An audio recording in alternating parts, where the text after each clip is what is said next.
I've never been good with modern horror. It's a genre of media across all forms that's captivated billions, one that's celebrated heavily at least once a year for sometimes an entire month. Be it body, science fiction, the popular slasher flicks, or the found footage shtick, this genre of game, comic, film, play, whatever is popular worldwide, which I guess makes me a coward. Maybe it was just the way I was raised, or rather sheltered, but the whole big spooky jump scare thing has never been something I enjoyed. I scare easily. There's tons of proof on the internet for that, and there's probably a whole bunch of other people who feel the same. It wasn't until the last few years that I started dipping my toe into horror with older films, two of which quickly became my favorites ever: Alien and John Carpenter's The Thing. I like the slow-paced existential dramas and the feeling of dread more than your paranormal activities with the loud noises. Movies are a whole thing, but the part here that's really interesting to me is how horror made the jump to video games. This is something that has layers and layers of subgenres, with the biggest difference being in how it's presented. And it can pop up in pretty much anything, like Mario 64. Rather than fearing for someone else's life, you're fearing for your own hypothetical digital life. When you put the player directly in control of the action, that dread can become adrenaline, something no other medium can really capture. It's just, unfortunate that 90% of these games also rely on jump scares and loud noises, or whatever the heck Secret Neighbor's about. However, I think there's a whole section of games that trudge the horror themes without needing to blast clipped audio at the player, and that's what I want to talk about. The slower, more old school horror games, the ones that rely on storytelling, aesthetics, or sometimes just have an underlying theme. And importantly, ones that have that oh so coveted feeling of dread. Yeah, actually Metroid Dread is a perfect example. That game rules. So yo, it's Austin, and this one's for my fellow cowards. Have you ever wanted to dip your toes into the horror games genre, but you weren't really sure where to start because it's all too terrifying? Well, this video's for you. For the yearly holiday that I usually skip, horror games for cowards and babies. Like me. Because yes, we want to be included too. So kick back, grab a snack, maybe with today's sponsor, Factor. Wha-bam! Just like the Legion of Forgotten video games, time is the enemy of everyone. And this busy fall season, when you don't have enough of that to make yourself a healthy and nutritious meal, Factor's got your back. Factor is a deliverable meal kit that sends fresh, never frozen, dietitian-approved meals straight to your door. They offer keto, calorie-smart, vegan, vegetarian, with all the options that you could possibly want. Each of their pre-prepared meals can be cooked in the oven or in the microwave in as little as 2 minutes, so you can have yourself a nice bite in a jiffy. This week I was a big fan of the shredded chicken taco ball. It has this delicious cilantro lime sauce that you can put on the side that really ties it all together. Best part, it's healthy, and I don't have to waste any time. Factor is also owned by HelloFresh now, and between the two of these, there's lots of plenty healthy and good meal options for anyone out there, and you can use a discount code for both on me. And don't forget to check out their plant-based smoothies. These things are perfect for a quick fix. All of the calorie and nutrition info is right on the back too, so there's no second guessing, and you're not gonna have a random trick-or-treat type of situation. Like surprise calories, oh no. So if you're wanting to start eating more healthy or just need something to support that busy lifestyle, go to go.factor75.com/eruption60 and use the code eruption60 to get 60% off your first Factor box. Shoutouts to Factor for sponsoring the channel again, but for now, it's time for video games. Horror. It's the spooky season once again, and you might be wanting to play one of those games without getting heart palpitations. After all, there's sales going on all over the place. Except we're gonna start at the beginning of time because horror in video games has been around since the 80s. The earliest ventures into horror games are very scary these days. Rather than trying to scare the player, a lot of these used a horror theme, showing off the whole peanut gallery of classic movie monsters. I've always referred to this as Halloween scary, the monster mashes and spooky scary skeletons aesthetic where it's like, ooh. I don't think anyone was legit scared of, say, Zombie Nation, one of the most bizarre shmups this side of Choaniki. There were also several adaptations of popular horror movies into video games. Slasher films were all the rage back then, and there'd be a ton of these. Although there's not too much that LJN's A Nightmare on Elm Street will frighten you with, besides the gameplay experience anyway. It's pretty funny that we used to do these game tie-ins for like children's games. Remember that part in the Freddy movie where Frankenstein's monster was running around? Never forget Purple Suit Jason. I can see this one being startling for kids back in the day, but it's hard to take Punch-Out Jason seriously. The soundtrack rules though. Then there's the Commodore 64 version of Friday the 13th that sure loved to actually jump scare you when you died. Did you know there was a video game adaptation of Elvira, Mistress of the Dark on the Amiga? This classic horror comedy film somehow ended up getting not one, but two very tonally different first-person adventure games by a developer called Horror Soft, no less. These are both pretty well made, but have an eerie electronic rock soundtrack and a lot of gruesome visuals and death sequences. Don't forget the combat. The combat is something else. But hey, at least both of these end with the exact same animated screen of Elvira rewarding you with something. However, easily one of the best horror games from this era, and actually the game that might have laid down the groundwork for the entire genre, was Capcom's Sweet Home, a Japanese-only tie-in game that I finally understand. It's based on the film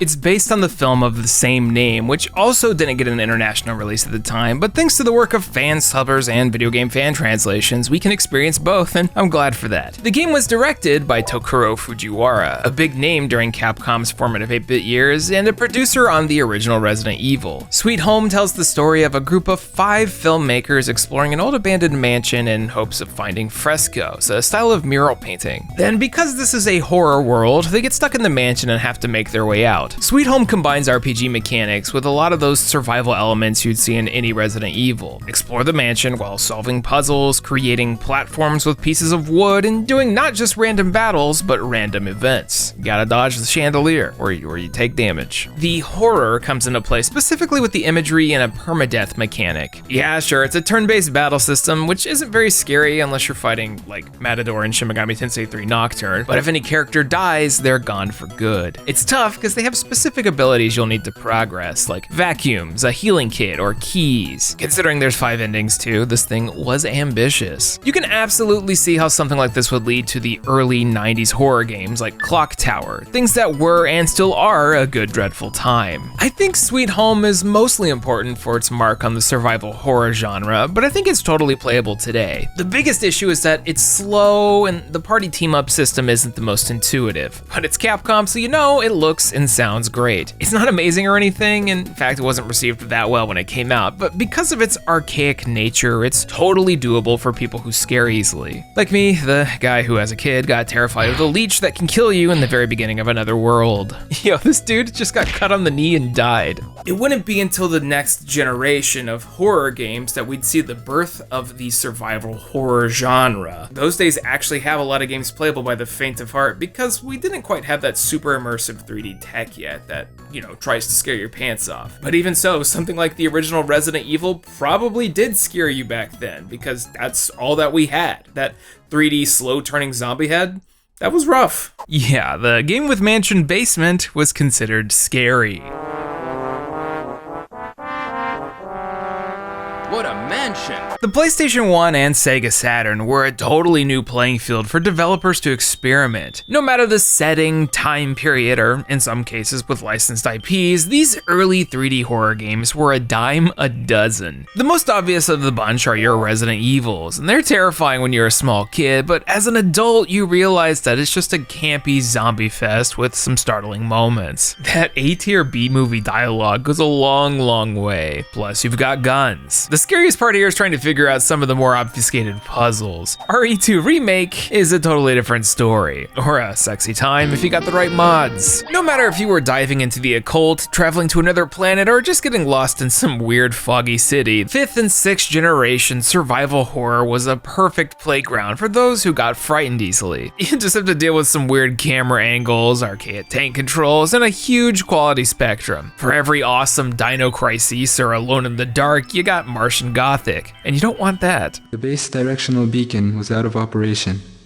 and there was a demon of a dust storm raging. The horror genre also splits out from here. You don't just have pre-rendered backgrounds and set angles, sometimes you have horror themes explored in a more unique way. Death Trap Dungeon and Nightmare Creatures had you a bit more on hands with the action, the latter of which was a crazy advanced PS1 title. Or maybe you take to the isometric skies with Blood Omen Legacy of Kain, a game that scared the crap out of me when it came out by literally executing you at the beginning. And the same goes for Diablo. Is there anything more classic horror horror than literally diving into hell to defeat the devil himself. It's when you move forward a generation that things get tougher for the squeamish. Like Fatal Frame, a game about taking pictures of ghosts. Yeah, no thanks. So let's get this straight. Creepy, atmospheric, I can handle. Wildly suspenseful games that'll give me the chills and anxiety? I still gotta work my way up. As technology and games begin to look better, the amount of visceral details you can put into the visuals goes up, and so does the ability to get the player on edge. It may not be the most well-regarded in the series, but Silent Hill 4's mix of extremely good sound design, disturbing visuals, and legit jump scares is the very limit for me.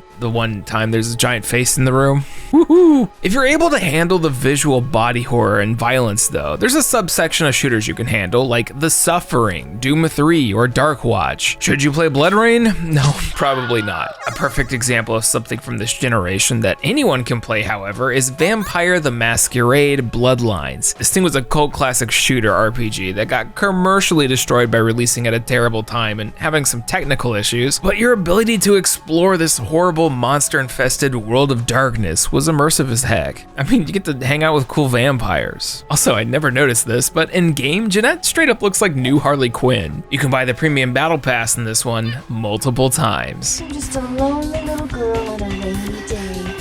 No more games we can play. You got any board games? You know what works really well for people who are easily scared is camp. Just like one-liner filled, rarely taking itself seriously, stupid, goofy horror camp films. And hey, that actually translated to video games as well, especially Resident Evil. That's like a prime example of it. This is where I thrive. The Evil Dead, Shadows of the Damned, and Dead Risings. But there's one game that kind of takes the crown of the camp cake, and that would have to be Deadly Premonition.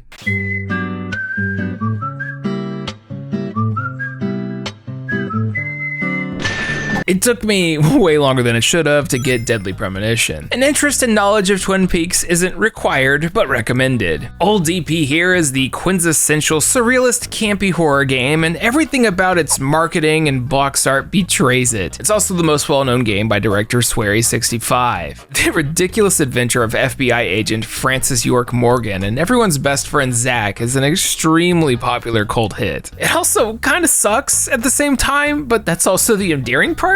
You're investigating a series of murders by the supposed raincoat killer while also drifting between reality, both visually and narratively. Deadly Premonition is extremely bizarre, and it's a game that uses a lot of horror tropes while also presenting the player with just a lot. It's unsettling. I honestly can't tell what's going on sometimes. Honestly, though, it's been a while since anyone has stayed here. I couldn't help but notice. Yes. Yes. DP does have a few jumpy moments, but its weirdness is more than enough to keep you going. Honestly, the scariest part about this is its performance issues. Oh, and driving. Oh my god, the cars. At least while you're struggling to drive, getting caught on every single bit of the scenery, Francis is monologuing about some movie he saw. The underwater camera work, accompanied by that John Williams music. I've never been that scared by a movie before. The release situation is weird, as there's several versions of the game, none of them perfect, but I honestly can't talk too much about it. Deadly Premonition, for all of its technical awfulness and absurdity, is something that needs to be experienced, and I'm probably not the first person to say that. The only really suspenseful moments are the encounters with the raincoat killer, but even they aren't so bad. It's mainly just a mystery that needs to be solved, and something about Zach. Zach, can you give me a logical explanation about what that was? Speaking of mysteries, what has 2 arms, legs, boobs, heads, and a chainsaw? Why, it's Lollipop Chainsaw, another 7th gen zombie fest with a little less Twin Peaks and a little more Grindhouse. I've got a ridiculous soft spot for Lollipop Chainsaw. I don't know if it's Suda51, the writing by James Gunn, or just how likable the characters are, but Grasshopper's goofy zombie hack and slash always comes to mind when I'm thinking about zombos. You play as Juliet Starling with recently decapitated boyfriend Nick slapped on her side, and you go on a ridiculous adventure to, well, do whatever it is you do in a zombie game. This one got announced for a remake sometime in 2023, and even though it doesn't have the original developers, I'm still pretty interested. Mostly cause there's just nothing like this. The stylization and crudeness is nearly unparalleled, and it has that signature Suda touch that you're not gonna get anywhere else. If you like No More Heroes, you'll probably love this. Lollipop definitely uses horror as a theme though, and the zombies are mostly enemy fodder. Which brings me to my next point. Zombies. Zombies aren't scary. As long as you aren't throwing some 28 Days Later nonsense at me. Typically, zombies in video games have always treaded on the fun, campy side of things. Like, yeah, sure, it's devastating that you might see a deceased loved one as a thoughtless monster that only craves eating brains or whatever, but Sega's House of the Dead has never cared about that. In order to play House of the Dead properly, you'll need an arcade cabinet or an old TV and some plastic guns. So instead, why not take the silliness a step further and go with Typing of the Dead Overkill. Overkill was originally a prequel to the series that only came out on consoles, using the PlayStation Move and Wii remotes to blast away zombies, all drenched in ridiculous grindhouse nonsense. It was very over the top, and despite being pretty easy, a good time. However, a few years later they decided to toss it onto Steam, which was the best decision they could have made, reworked it, and Typing of the Dead Overkill was born. The original Typing of the Dead was released on the Dreamcast and was a game I loved to death. Seeing dudes walk around with giant keyboards strapped to them is hilarious, but they took that and threw it into the newer version. You literally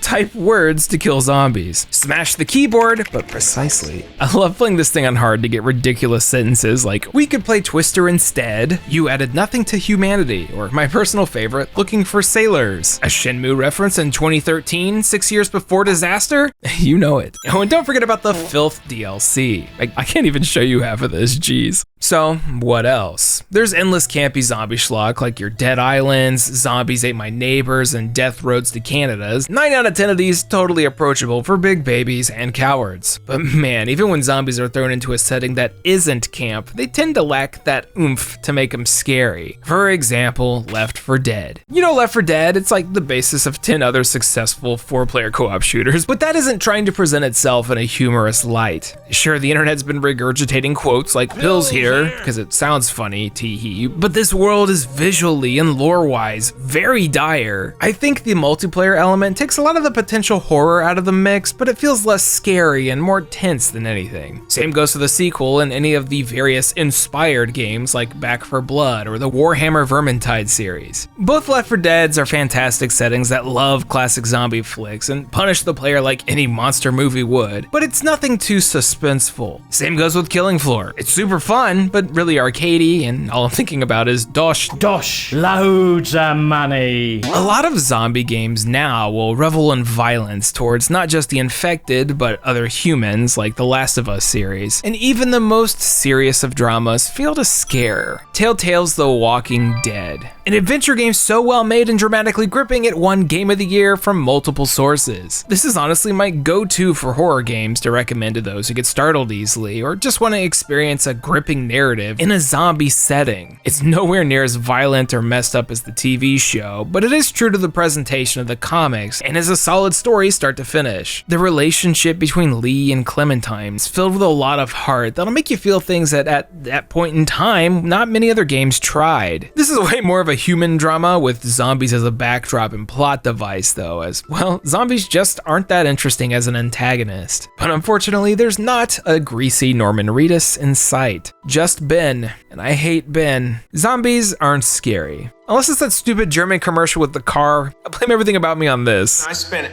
hours of my life stomping Koopas. That's not the voice. All right, let's get away from the zombies and campy silliness. It's time to get into the real stuff. Games that tread way deeper into the horror category while still being palatable for the jumpy. Whenever Steam, PlayStation Network, and Xbox Live's digital stores really began to take off, a lot of indies did this, but especially horror began to really take shape in a way that it couldn't before. Which also gave us SCP. No thanks. But we also got Little Nightmares. This little Swedish-made moody platformer. It ticks a lot of the boxes for me and what I can handle and enjoy in a horror game. 2 words, slow burn. Little Nightmare follows a little girl named Six who's stuck in a weird prison vessel as she learns more about the world while trying to escape. You view this world more like a traditional 2D side-scroller as opposed to the modern approach of first person or behind the shoulder, which gives you a larger scale of everything around you. If you just look at the box or trailers of this thing, it seems pretty tame, but I mean, one of the first visuals you see, and one you see a lot, have dark depictions of death. You generally don't have the ability to fight back unlike most games in the genre, so there's a lot of of actively hiding. Kinda like you would in Alien Isolation, but like 70% less terrifying. Although the creatures and, I guess, citizens of the Maw are visually disturbing in their own manner. There's also no dialogue, which is the crown on top of everything. I really like this one. It's actually got a bunch of DLC and even a sequel kind of recently too, so it seems like others are with me. I will say this is the perfect thing to play with someone who's less experienced with gaming, as the controls are really easy to figure out. It makes sense that the developer worked with Media Molecule on Little Big Planet stuff. And if you like this, I also highly recommend Limbo and Inside for very similar reasons.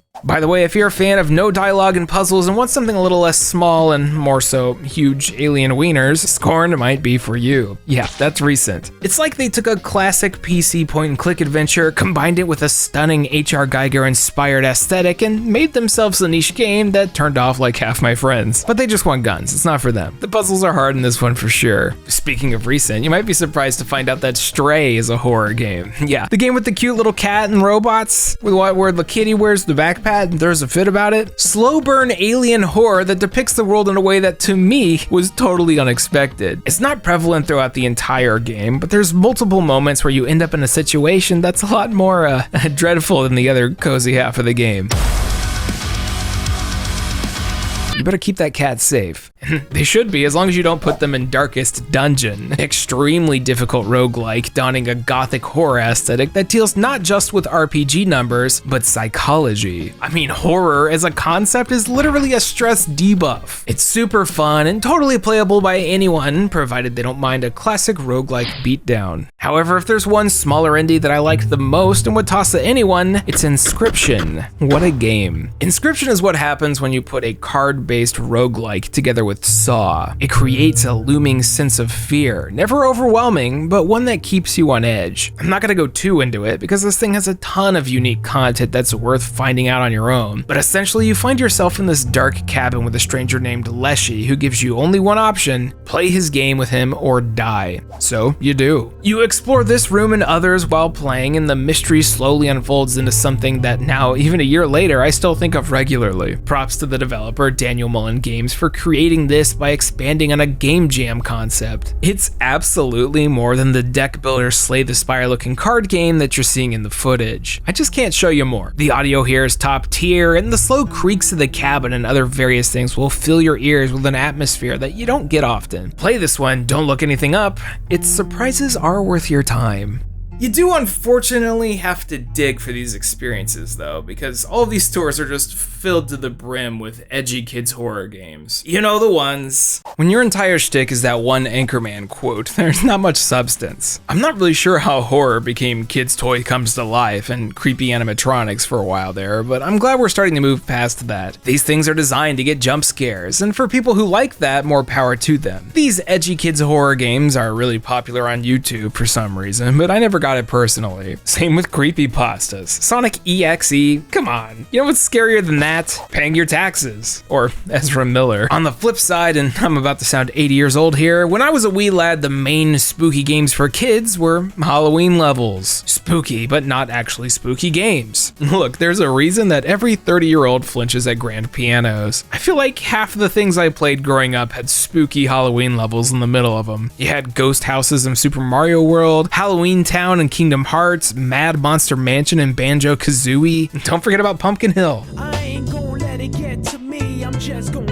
These were less horror and more of a celebration of Halloween as a culture, which is still really common today. Name a live service game without an October event. I dare you. But as the kid who was terrified of the constellations on Rainbow Road and Mario Kart 64, what was the scariest game that I could handle? Well, I sure played a lot of Okage Shadow King. This first-party PlayStation 2 JRPG is Blue Dragon several years before that came out, and it took the Tim Burton Nightmare Before Christmas aesthetic and tossed it into an extremely Japanese adventure. You play as a kid named Ari, who gets possessed by the spirit of the great evil king named Stan. It's a humor-filled RPG in an era era where a lot of those were playing it straight, more similar to Earthbound in its initial tone. The character designs are goofy, abstract, and memorable in a way that stands out, especially now when most JRPGs go for the anime thing. It's just too bad that this is one of the very few PS2 classics that don't work on the PlayStation 5. Yeah, this looks normal. Okay, this one's a little scary though. I'm boneless. Speaking of, don't forget Medieval. This PlayStation 1 classic starring Sir Daniel Fortesque is like the definition of Halloween scary, but it's also a fun game. It, the sequel, and the remake hold up today and are good examples of Sony trying to make their own first-party franchises, ones that they didn't run with for some reason. But who doesn't want to play as a cool skeleton man? However, despite appearing in PlayStation All-Stars Battle Royale, Sir Daniel is only my second favorite Skeleton Man video game character. But I think everyone's gonna understand that when you're up against Mr. Bones. I can help you. Look at me, sir. Look at my eyes. You can stop the spiders from stealing my people?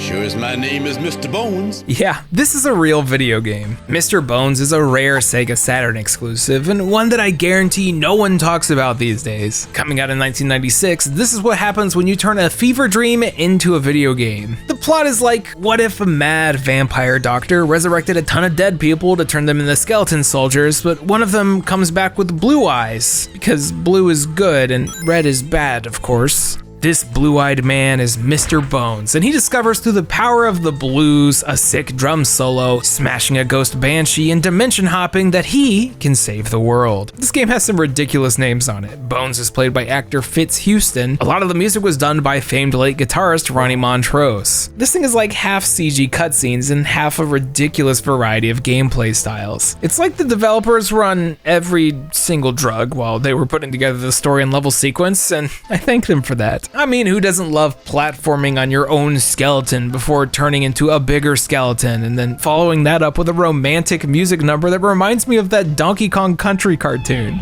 What can you do in this world? I shower you with coconut cream pie. You can beat this entire 2-disc experience in like an hour and a half, by the way. A staggering 20 minutes of that being cutscenes consisting of FMV and CG, which is a higher cutscene to gameplay ratio than Final Fantasy 15. Also, if you want to use the level select code, the input is actually a classic paradiddle. That's the kind of exclusive info you get from me. Cool drum facts. But a drummer doesn't make a band, and like most experiences in life, horror games got your back. Let's get out of the spooky, kid-friendly Halloween zone and back into extreme violence. These days, there's a ton of asymmetric multiplayer horror games out there, and I don't think that's gonna stop anytime soon, but the most obvious example, and the most perfect one too, is Dead by Daylight. Dead by Daylight is the Fortnite of horror games.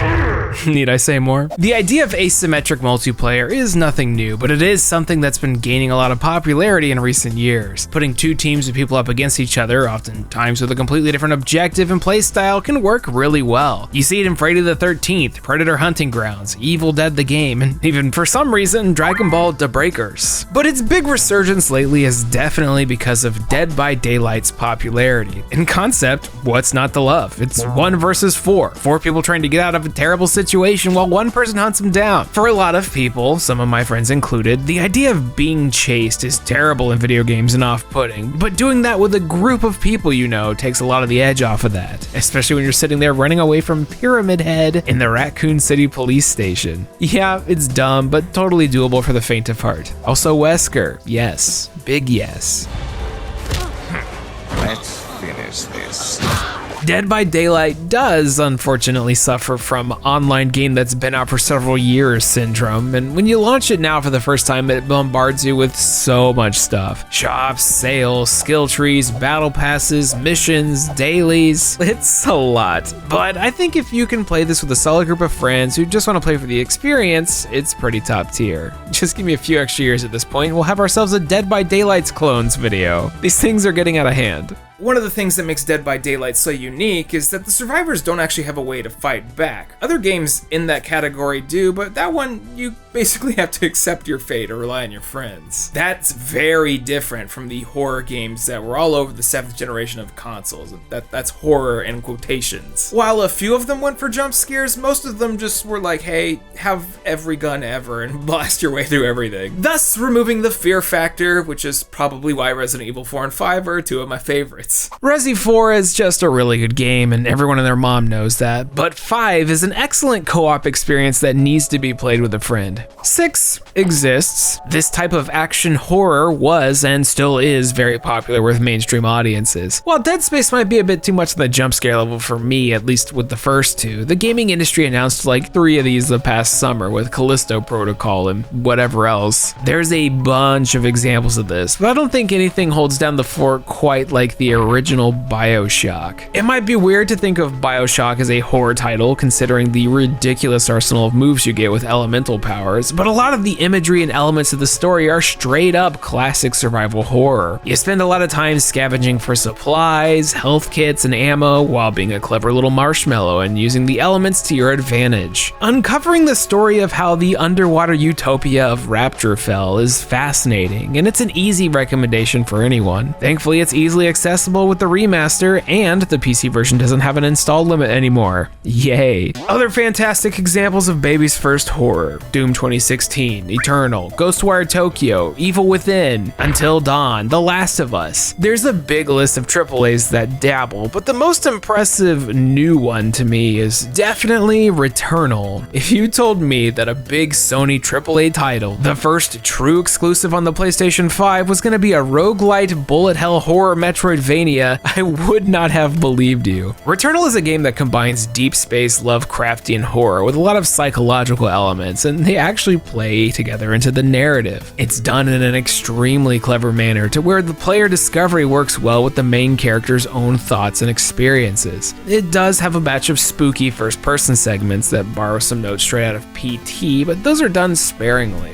The developer, Housemarque, did a fantastic job here, and they even added co-op in a patch post-release so you can experience the gameplay with a buddy. I think it would have made a bigger splash at launch had PS5s been more readily available and if the game wasn't a niche inside of a niche, but it's absolutely my #1 pick for something modern. But even with a co-op partner, good luck not dying. It's hard. Now for something completely different. We've reached the end, my friends, but I've got one more game that I want to talk about, and I think it's high time that we drop the guns, pick up maybe a flashlight or something, and took on something a little more subtle. The Nintendo Wii had a lot of unique horror games, a lot of which used the Wiimote in a way that enhanced the experience. But one that stood out to me all these years later is a little Japanese horror adventure title called Fragile Dreams: Farewell Ruins of the Moon. Making the Wii Remote a flashlight in a horror adventure is a 10 out of 10 bang-on idea. It's something that Silent Hill Shattered Memories did well, although that one's a bit much for me. Fragile Dreams is horror in the mechanic sense. You have to search desecrated ruins without many sources of light. You have to fight off the spirits of the undead stuck in purgatory. But the main question here is why?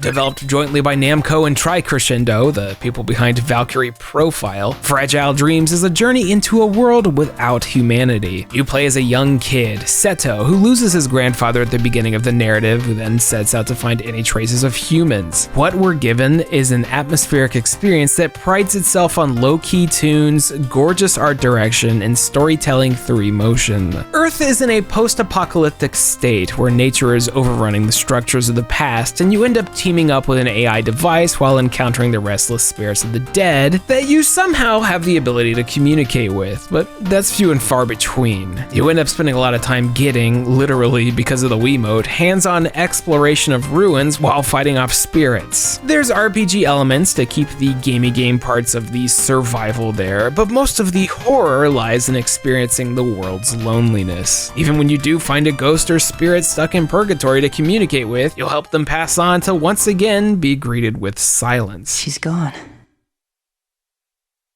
I guess I'm all by myself again. It's a hybrid of survival horror with the gameplay, as most of the eerie elements surround the narrative and how we got to where we are. It's not a happy time, let's just say that. The story is put together like a series of vignettes, similar to my favorite anime, Kino no Tabi, which probably explains why I think it's so alluring. Fragile Dreams is very effective at this type of muted storytelling, but it also has the ability to kick up the ante with some well-directed cutscenes and a good English dub. There is, of course, spoilers, maybe people still living, and the story goes in some interesting directions. I'm just really surprised that no one talks about this. The reviews at the time were mixed, with some praising the heck out of it and others being like, meh. So I suppose the slow burn nature can be off-putting for some. But again, like I said, this is about horror games for babies and cowards. And this really is a perfect starting place for those in that mindset. There's definitely some unsettling enemy types, but with a T rating, it doesn't go anywhere too crazy. No jokes here, I just really enjoy Fragile Dreams. And I think it's a super underrated gem on the Wii. There are a few issues, mostly your standard motion control related jank, and the combat being repetitive and simplistic, but I think that's easy to look past since you spend more than half of the time exploring, reading, stumbling upon lore, and watching the story unfold. Fragile Dreams, Farewell Ruins of the Moon may not be for everyone, but for a select bunch, it'll be a fantastic horror-light experience, suitable for any age.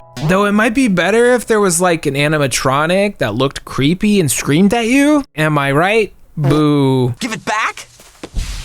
If you don't like it, come and get me.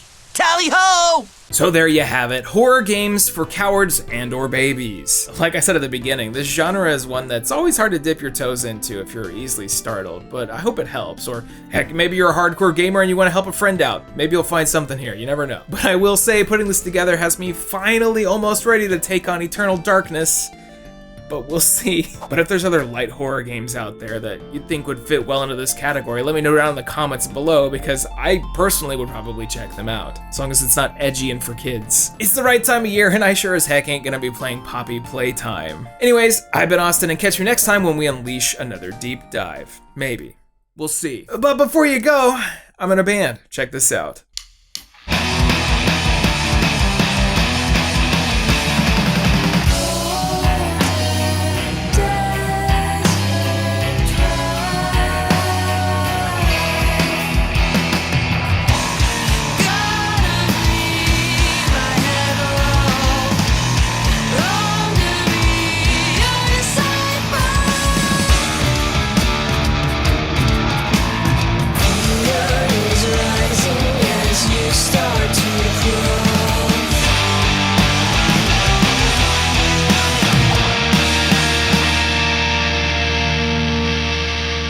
Thank you so much for watching. Special Patreon shout out to A. Vox, Aaron Kwolek, Blackfoot Ferret, Chris Shelton, Christopher Oliva, Darren Newton, Doug Prince, DX Buster, David Molnar, Elijah, GM Pinks, Hey Quiggles, Jay Roos, Jacoby Fitzpatrick, Kevin Zanowski, Kieran Arter, Nami Babs, Nick Irving, Ryan Talbert, and Shazan. Thank you very much for your generous support. Thank you so much for watching. So yeah, I hope you liked the video. If you liked the music you just heard, make sure to check out the Great Hag stuff down in the description. Also make sure to check out the sponsor Factor. They do really good stuff, and it all goes back into supporting the channel, my editors, and making sure this all happens. It's very late, but happy Halloween. Have a good day. Yeah.